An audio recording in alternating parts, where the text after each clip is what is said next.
Stand clear of the closing doors, please.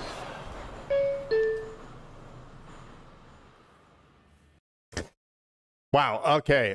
There are some games where you just are counting down the outs. You are just literally sitting there and just waiting for this game to be over. And that is exactly the case with tonight. The New York Mets getting stomped by the Chicago Cubs. And it was early and often for Chicago as they threatened in the first. Jonah Tong able to wiggle out of that, but not so fortunate there in the third inning. The first 6 runners reach base in that one.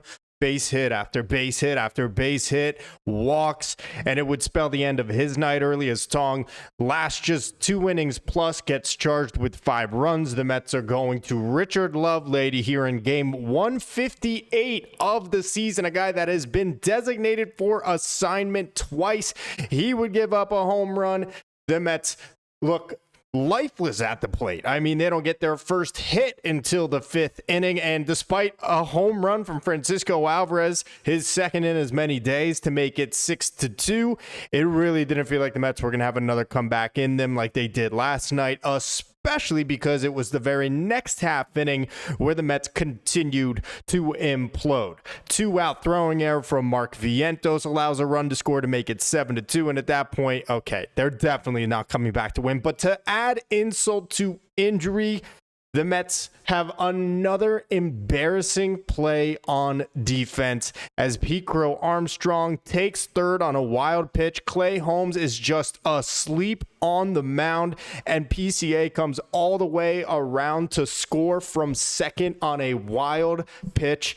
And it's just embarrassing at this point. It is just embarrassing how this Mets team plays. I mean, this is like an everyday occurrence, even in have these types of plays seemingly on an everyday basis where they just look foolish, just absolutely foolish out there on the field.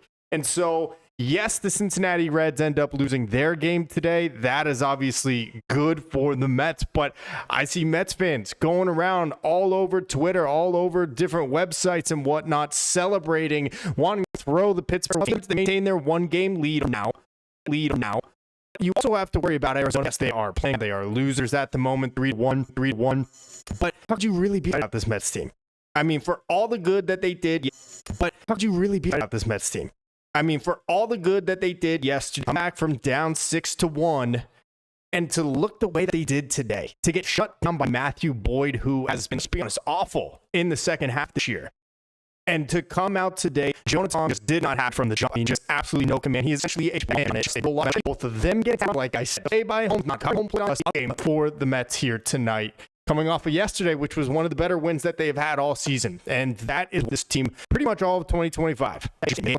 Where they look good, they look sharp, they get effective pitching out of the pen, the offense comes back for the big win, and then come out today and just look awful in all 3 areas of the game. Pitching, fielding, the lineup at the plate, all just spit the bit and look today. Guys, welcome to the stream. I see that we're really struggling. We end up reading it. I don't know why we're having such a difficult time here, but my step before I go any further. So if you'll just allow me a moment here to try and figure out why we're having so much difficulty. The stream right now is out, as well as the New York Mets went today. 4 against the my goodness, Matthew Boyd, who has really bling, and the Mets can't find a way to get a hit off of him.